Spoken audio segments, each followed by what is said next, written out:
Welcome to Loup TV. I'm your host, Gene Munster, along with an encore presentation from Horace Dediu. I'm sure most of you know Horace. He is iconic when it comes to anything Apple and also transportation related. He's done a ton of work on mobility over the last 5 years and is one of the most sought after insights in that market. Today, our topic is related to Tesla. The competitive dynamic has shifted, and with the now rumors that Apple would be entering the market. And I wanted to bring you in here, Horace. Let's start with before the Apple insights, before the rumors a week ago. What were your high level thoughts on Tesla? Tesla is kind of an uncomfortable subject for me because I've never been a big fan. I'm a huge fan of electric vehicles, but I never thought that Tesla would be as dominant as it is in that market today. And I felt that the automakers that do make electric cars, now more increasingly so, they're going to just effectively chase Tesla down and overtake. That's actually happening in Europe, but not globally.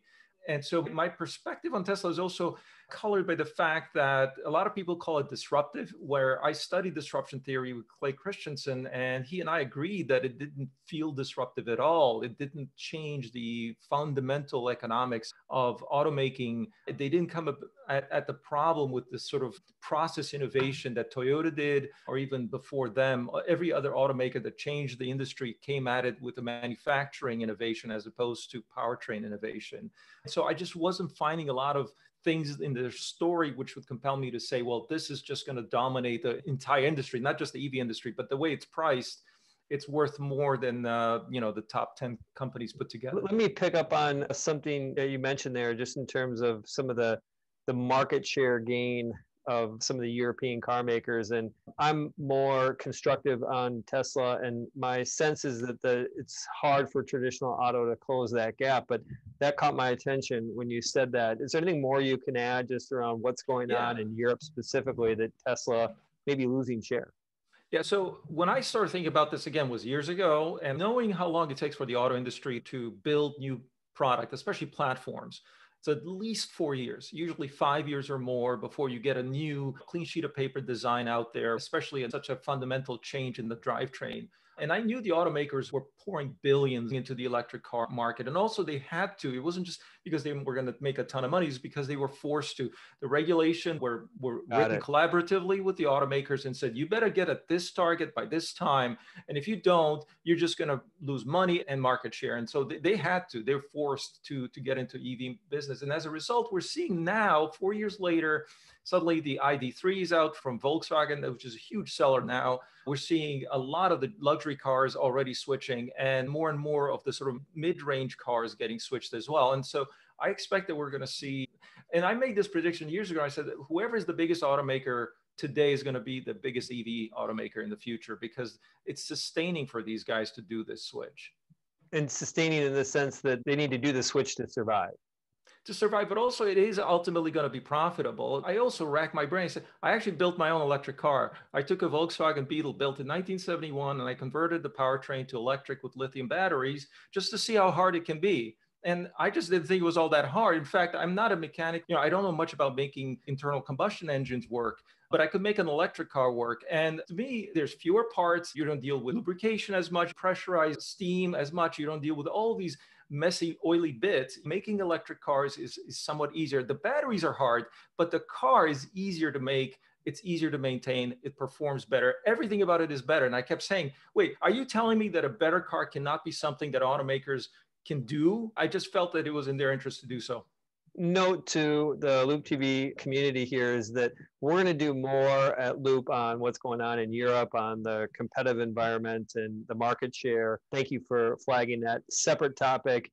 If you produce a car, Horace, I will buy the car. I will say my price point's somewhere around 35 grand. So if you ever hit that sweet spot, I would be honored. All in, my electric Beetle cost me about 27, but not including labor. So you just sell some margin there too, Horace. Let's take the dynamic of Apple enters the race. And as we thought about this, someone who's been constructive on the Tesla stories, I thought about this announcement at the first glimpse. This is not good for Tesla stock. This is something where you now have, in my view, with Apple, is really their first competitor. Now, I have a different perspective on where traditional auto is.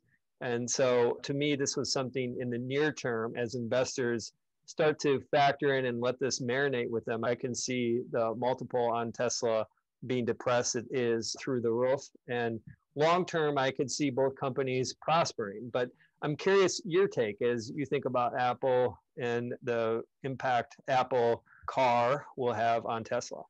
In many ways, and this has been asked of me many times, if you use that analogy to the telecom industry and how it got changed, to me, Tesla is like Blackberry.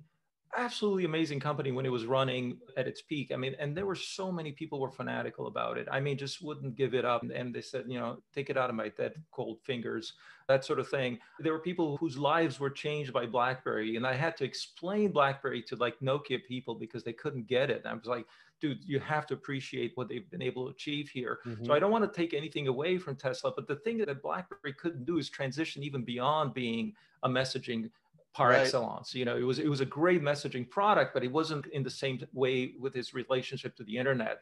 It was like it knew about the constraints. It knew how to be very, very managing very, very low bandwidth, for example. So like Teslas are really great at having a great battery and having great range, if that's what matters.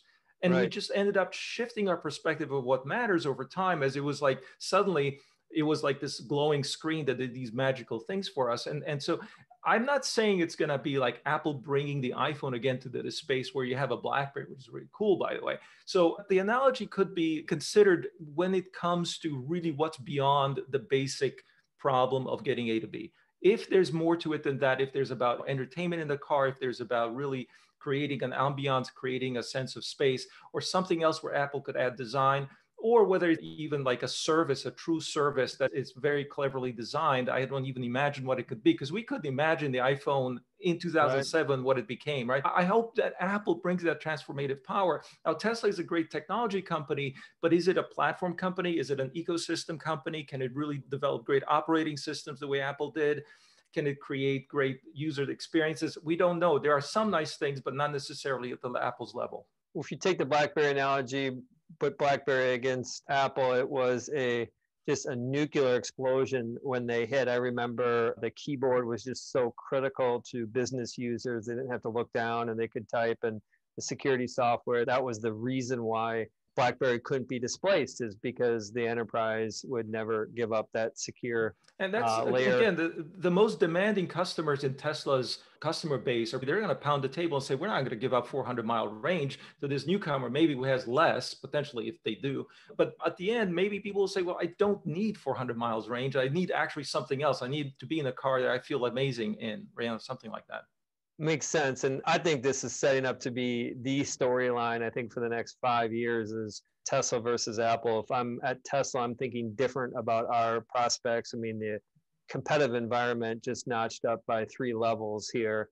And I'm curious, wandering into the estimates / guessing sphere here. If you look at current, let's say, US EV market share today, Tesla has, call it 80%. Where do you think that is? Let's just put a guess 10 years from now. And 10 years, anything can happen, but let's assume that Apple had been in the market 5 years with the car. Where do you think that 80% goes to? BlackBerry was probably very close to that, actually. And the only other players were Windows Mobile and Nokia's Symbian, which were really crappy in comparison, right?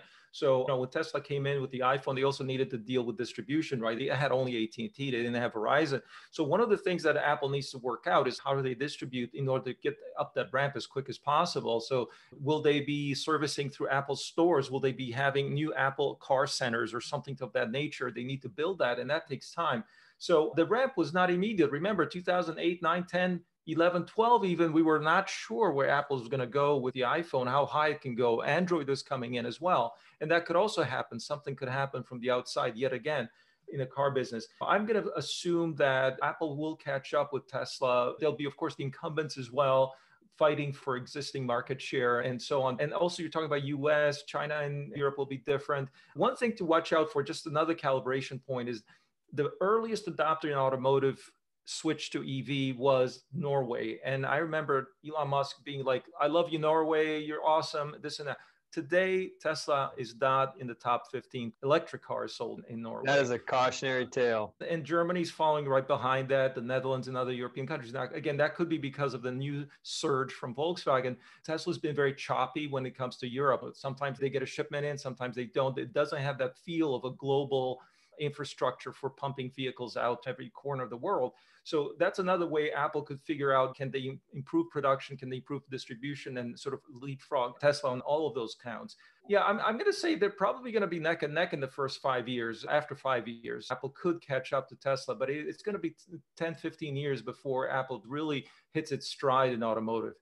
So my guess is that the US is going to be probably low to mid 30% Tesla market share, and globally maybe it's 20% plus. And I think GM right now, what's it, Horace, like 18%, something like that. Yeah. So I'm more optimistic. This is what I love about the conversation, is that we'll know. That's one thing that ultimately the truth will come out, and it's fun to talk about that. I think there's another X factor in play here too with Tesla in terms of where Elon Musk wants to go, what his ambitions are.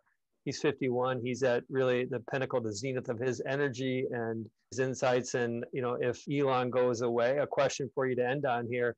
Let's just assume 5 years from now, Elon goes to chairmanship and the reins of Tesla end up in other people's hands. Is that a negative, a neutral, a positive?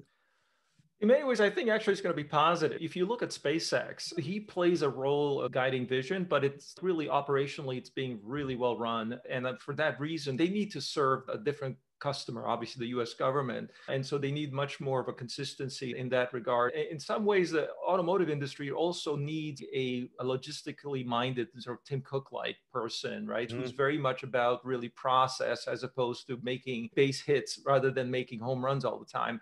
And that was healthy for Apple, ultimately having Tim Cook as opposed to a product leader in charge, right? So you're having an operational leader versus a visionary. And I think the maturing process of automotive, also you went from Henry Ford to Sloan, GM, who rationalize a lot of things. So I think Elon should be focusing on like going to Mars. Many people say that's his real passion. Yeah. That's his real passion. For sure. I want to wrap it up and say that there are just so many unknowns here. There is one very clear known. It really isn't even that EVs will be the future. I think that that's pretty well known, but the real known here is that a lot is going to change over the next decade. And Horace, I know you are going to be at the very front of the thought leadership around this and influencing how the world thinks about this, how the biggest car companies of the world approach these opportunities. We appreciate you spending some time with Loup TV. On behalf of Horace, Gene, and Loup TV, bye for now.